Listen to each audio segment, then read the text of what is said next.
Hello students, good morning. कल आपका जो चैप्टर सेकंड था वो कंप्लीट हो चुका है। उसके क्वेश्चन आंसर हम आपको पीडीएफ फाइल के रूप में भेजेंगे, जिन्हें आप अपनी इंग्लिश नोटबुक में करेंगे। आज हम द स्क्विरल्स यानी गिलहरी, ये जो पोयम है इसके बारे में अध्ययन करेंगे, इसको समझेंगे। तो बच्चों, ये जो पोयम है स्क्विरल गिलहरी, इसकी कवयित्री कौन है? Mildred Bowers Armstrong was born in 1901। तो मिल्ड्रेड बोवर्स आर्मस्ट्रॉन्ग थी, उनका जन्म 1901 में हुआ था। आगे, Mildred Bowers earn her bachelor's degree from North Western University in 1923। और नॉर्थ वेस्टर्न यूनिवर्सिटी से 1923 में इन्होंने अपने जो बैचलर की डिग्री थी उसे प्राप्त किया था। She also studied at Mount Holyoke College, the University of Chicago। और वह जो माउंट हॉलियोक का कॉलेज था, द यूनिवर्सिटी ऑफ शिकागो, उसमें भी उन्होंने अध्ययन किया था। आज उनके द्वारा लिखी गई इस पोयम का हम अध्ययन करेंगे। तो देखिए, सबसे पहले, you may have seen a squirrel sitting on the ground eating a nut. आपने जमीन पर बैठी हुई कोई नट या अखरोट खाती हुई गिलहरी अवश्य देखी होगी। What did it look like, यह कैसी दिखाई देती है। Here is a poets description of just such A squirrel.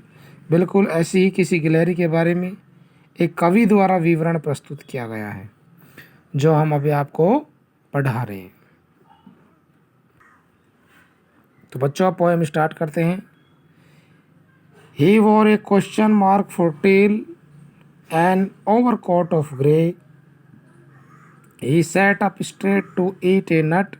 He liked to tease and play, and if we run around his tree, he went the other way। यहाँ पर देखिए, वोर होता है पहना था, एक क्वेश्चन मार्क फॉर टेल का मतलब होता है प्रश्न चिन्ह के समान पूछ। एन ओवरकोट ऑफ ग्रे, गिलहरी की स्लेटी रंग की जो रोएदार चमड़ी होती है उसे कहा गया है। नट होता है अखरोट, टीज होता है चिढ़ाना। रन अराउंड, चारों तरफ दौड़े। अदर वे मानी दूसरी तरफ। ही वोर ए क्वेश्चन मार्क फॉर टेल, पूंछ के नाम पर उसके पास एक प्रश्न चिन्ह था। यानी कि जो स्क्विरल है, गिलहरी है, पूंछ के नाम पर उसके पास एक प्रश्न चिन्ह था। एंड ओवरकोट ऑफ ग्रे, और उसने या वह एक भूरे रंग का ओवरकोट पहने हुए था। यानी कि जो गिलहरी होता है उसका रंग होता है ग्रे रंग का, उसके लिए कहा गया है कि उसने भूरे रंग का ओवरकोट पहना हुआ था। He sat up straight to eat a nut, एक अखरोट खाने के लिए वह सीधा खड़ा था। ही सैट अप स्ट्रेट, वह सीधा खड़ा था। टू ईट ए नट, एक अखरोट खाने के लिए।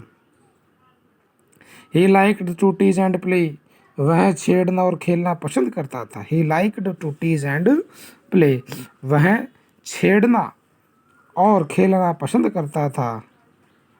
And if we run around his tree, और अगर हम उसके अराउंड हिज ट्री, वृक्ष के आसपास दौड़ते, he went the other way, तो वह दूसरे रास्ते चला जाता।